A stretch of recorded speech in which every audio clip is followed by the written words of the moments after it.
तो आज हम बात करेंगे भारत में मध्यकालीन सूफी और भक्ति आंदोलनों पर। जी। हमारे पास जो जानकारियां हैं वो इन आंदोलनों की शुरुआत, उनके विचार, प्रमुख संत और समाज पर उनके असर के बारे में काफी कुछ बताती हैं। हमारा मकसद है कि इन सब बातों से जो खास जानकारी है उसे समझें।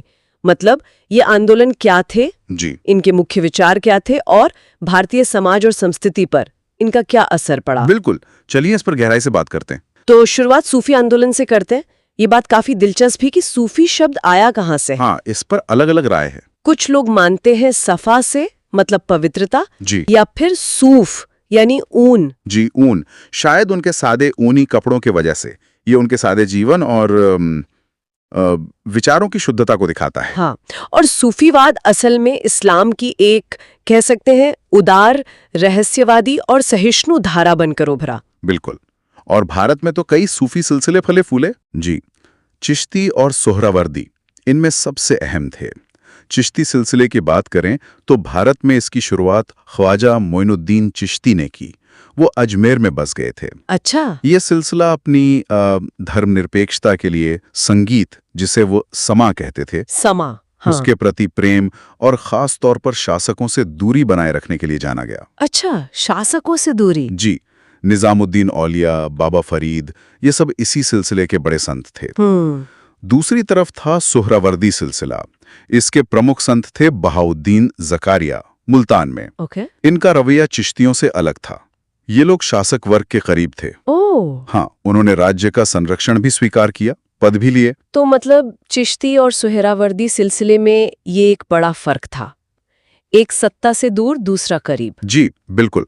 शायद इसीलिए चिश्ती संतों का आम लोगों पर असर ज्यादा गहरा रहा। हाँ, उनके खानका मतलब आश्रम, वो सिर्फ पूजा पाठ की जगह नहीं थे। नहीं, वो तो एक तरह से सामाजिक केंद्र बन गए थे, सबके लिए खुले थे। अच्छा। लोग वहां आते थे, अपनी परेशानियां साझा करते थे, सुकून पाते थे।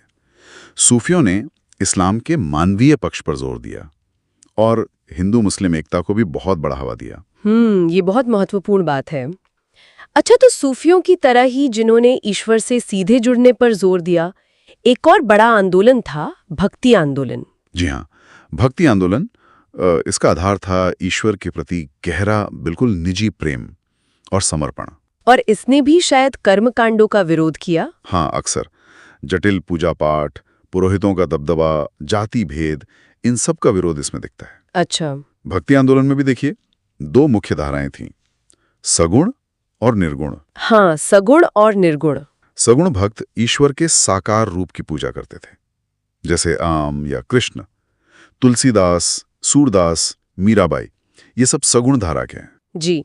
और निर्गुण संत, वो ईश्वर को निराकार मानते थे, गुणों से परे, हर जगह मौजूद। जैसे कबीर और गुरु नानक। बिल्कुल, कबीर और गुरु नानक निर्गुण धारा के सबसे बड़े नाम हैं। वैसे रामानुज और रामानंद जैसे आचार्यों ने भक्ति को एक दार्शनिक आधार दिया और इसे उत्तर भारत तक फैलाया। और कबीर और नानक जैसे संतों ने तो उस समय की जो सामाजिक बुराइयां थीं, उन पर बहुत तीखे सवाल उठाए हैं ना। निश्चित रूप से। जाति पाति, ऊंच नीच, धार्मिक दिखावा, इन सब पर उन्होंने कड़ा प्रहार किया। और सबसे बड़ी बात, उन्होंने आम लोगों की भाषा में अपनी बात कही।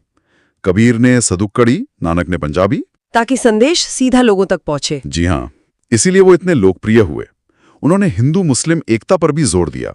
गुरु नानक ने तो एक ईश्वर के सिद्धांत पर बल देकर सिख धर्म की नींव रख दी।